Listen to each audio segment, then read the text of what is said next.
Hello everyone, আসসালামু আলাইকুম। Welcome to my new blog.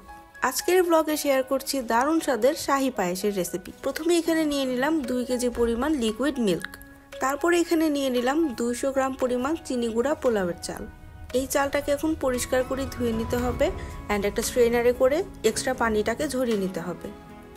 তারপর এখন দুধটাকে জাল করে নিতে হবে। আর দুধ জাল করার সময় এর মধ্যে এলাচ, দারচিনি আর তেজপাতা দিয়ে দিতে হবে। এটা যেহেতু শাহী পায়েস, এটা রান্নার প্রসেসও একটু আলাদা। পায়েসের জন্য যে চালটা ধুয়ে রেখেছিলাম সেই চালটাতে এখন ঘি মাখিয়ে নিতে হবে। এখানে 1 টেবিল চামচ পরিমাণ ঘি নিয়ে নিতে হবে আর ঘিটাকে চালের সাথে খুব ভালোভাবে মিক্স করে নিতে হবে। তারপর এখানে দুধটাকে জাল করে নেওয়া হয়ে গিয়েছে। এখন এখানে ঘি মাখানো চালটাকে দিয়ে দিতে হবে। আর পায়েস রান্নার জন্য দুধ জাল করে নেওয়ার সময় কিন্তু কোনোভাবেই এখানে পানি ইউজ করা যাবে না, তাহলে কিন্তু পায়েসটার টেস্টটা ভালো আসবে না। দুধ যত ঘন হবে পায়েসের মধ্যে একটা ক্রিমি টেক্সচার চলে আসবে আর পায়েসের টেস্টও তখন অনেক বেশি ভালো আসবে। এখন এটাকে জাল করে পায়েসের চালগুলোকে প্রপারলি সিদ্ধ করে নিতে হবে। পায়েসের চালটা ভালোভাবে সিদ্ধ হয়ে গেলে এর মধ্যে টেস্ট অনুযায়ী চিনি অ্যাড করে দিতে হবে।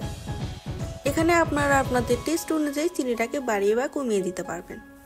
ভিডিওটা ভালো লাগলে অবশ্যই আমার ফেসবুক পেজটাকে একটা ফলো দিয়ে দিবেন আর লাইক, কমেন্ট, শেয়ার করতে একদমই ভুলবেন না। আর আপনারা যারা ইউটিউব থেকে আমার ভিডিওটা দেখছেন অবশ্যই সাবস্ক্রাইব করে দিবেন। এই পর্যায়ে কিন্তু পায়েসটা ঘন হয়ে এসেছে, তো এখন কিন্তু অবশ্যই নেড়ে চেড়ে দিতে হবে, নাহলে কিন্তু লেগে যেতে পারে।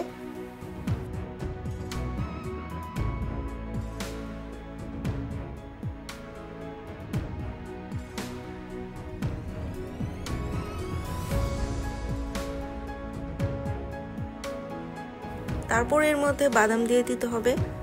আজকে আমি এটাতে 1 রকমের বাদামই ইউজ করব। অনেকেই মনে করেন যে পায়েস টেস্টি হতে গেলে অনেক রকমের বাদাম ইউজ করতে হয়, ড্রাই ফ্রুটস ইউজ করতে হয়, কিন্তু ধারণাটা একদমই ভুল।